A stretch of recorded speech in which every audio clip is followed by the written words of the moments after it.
Visakha steel plant ఉద్యోగాల కోత వివాదాస్పదంగా మారింది.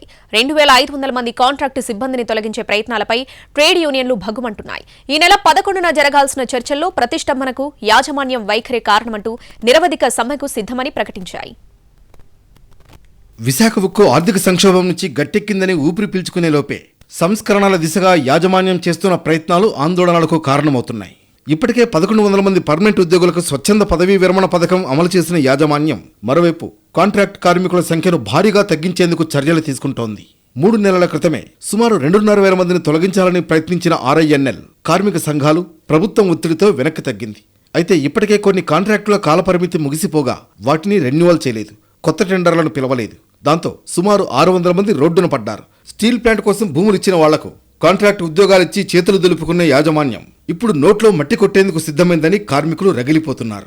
విశాఖ స్టీల్ ప్లాంట్ లో ఒక పక్క ప్యాకేజ్ ఇచ్చి కాపాడుతున్నామని బాహ్య ప్రపంచంలో ప్రచారం చేసుకుంటున్నటువంటి కేంద్ర ప్రభుత్వం మరొక పక్కన దొడ్డుదారిన VRS స్కీములు పెట్టి కార్మికులను బయట పంపిస్తూ కాంట్రాక్ట్ కార్మికులు 20 సంవత్సరాలు 10 సంవత్సరాలు 15 సంవత్సరాల నుండి పనిచేస్తున్నటువంటి ఈ ఫ్యాక్టరీని నడిపిస్తున్నటువంటి కాంట్రాక్ట్ కార్మికుల్ని అర్ధంతరంగా తొలగించే కుట్రలకి నాంది పలికింది.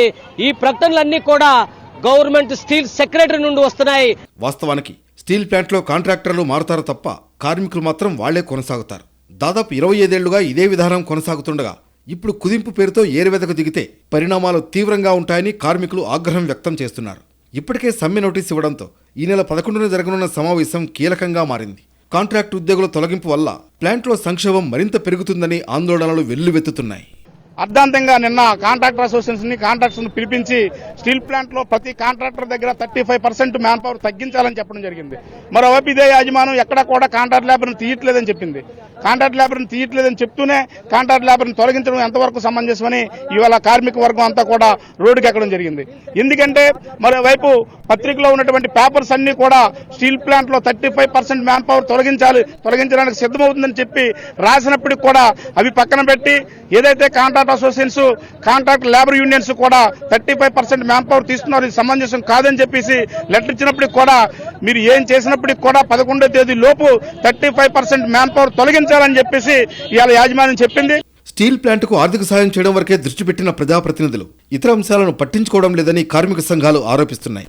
తక్షణమే యాజమాన్య నిర్ణయాలపై స్థానిక ఎంపీ, స్థానిక ఎమ్మెల్యే సమావేశం ఏర్పాటు చేసి తగిన సూచనలు చేయాలని కాంట్రాక్ట్ కార్మిక సంఘాలు కోరుతున్నాయి.